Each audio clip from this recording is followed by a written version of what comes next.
Hi everybody, this is Maureen Wong for YNS.com. Today we're going to be making this cute little gumball machine shaker magnet, so let's get started. Okay, I'm using Cocoa Sweet Treats from YNS, specifically the gumball machine, and it has a set of matching dies as well. And I've sped up the video so it doesn't take so long for you to watch it. And I'm getting out the gumball machine stamp and laying that down on my stamping surface and picking it up with my small Martha Stewart footed stamp press. And I'm going to stamp with my VersaFine Onyx Black ink onto a piece of red cardstock. Sometimes you just don't feel like coloring or you want to make a really quick project, and so I'm using colored cardstock instead of coloring with Copics or some other coloring medium.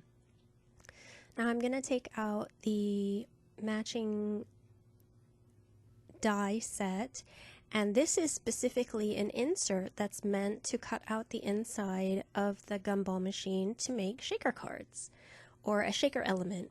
So I'm going to tape that into place and go ahead and cut that with my die cut machine. And once that's all cut out, then I can carefully remove that from my gumball machine, and you can see it makes the perfect little opening in the machine. And next, what I'm going to do is take some clear packing tape.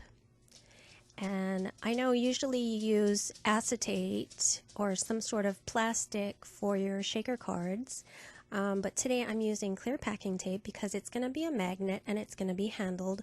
So I want the front of the magnet to be protected from wear and tear as well. And I thought the easiest way to do that is to just use clear packing tape. And then I'm going to take another little piece and put it on the back so that it's not sticky. And that creates my clear window for my shaker element.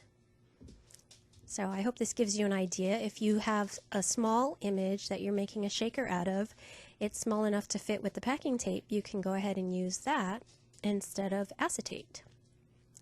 Now I'm getting the gumball machine die and I'm going to line that up and tape it down. And because it's covered in the clear packing tape, it's going to be slippery and that die is going to want to move around. So make sure you tape it down really well before you run it through your die cut machine. Okay, and that is my finished front of my shaker element. And I'm going to take off the die because I need to use the gumball machine die again. This time I'm going to just cut it out of plain white cardstock, and that's going to be my backing of my magnet. You can see how that fits together perfectly, of course, because they were cut with the same die.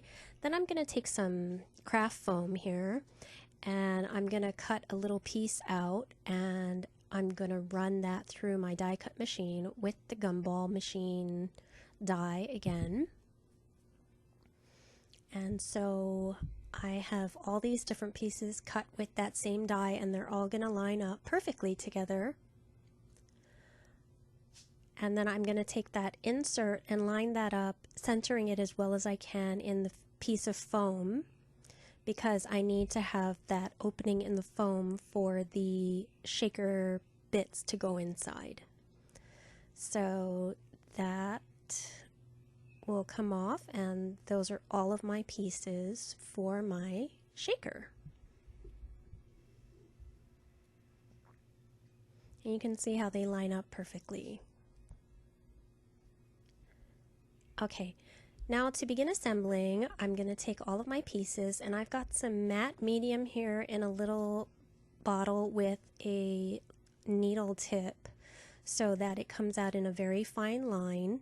And you really want something that's going to come out in a fine line because that area around the glass portion of the gumball machine is really thin. So you don't want your glue squishing out everywhere. So I really would recommend using some sort of an adhesive with a really fine tip so you can get a really fine line of adhesive out for this particular project. And the nice thing about working with the matte medium versus some other types of adhesive is you have a little bit of playtime. So you can move it around and make sure that it's lined up perfectly. And I'm going to dump in some very tiny beads here. They're very tiny. These are not regular seed beads. They're actually smaller. And so the one layer of the fun foam is enough for them to shake around in. But if you use bigger beads, then you could use 2 layers of the foam, and then bigger beads and sequins and whatnot would shake around in there as well. And then I'm just going to use the matte medium again and adhere my front portion. And again, there's a little bit of playtime to move it around. Make sure that it's stuck down. Sorry, I'm a little out of frame there. I was concentrating really hard on trying to get it lined up perfectly. And there I was testing it just to make sure it did shake. And so I just let it dry, and I have a piece of self-adhesive magnet here. It's meant for business cards, and I'm just going to cut a piece and take off the backing and put that down, and now it's a magnet. So there is our finished project, a Gumball machine shaker magnet. Thank you very much for watching, and we hope to see you over at yournextstamp.com.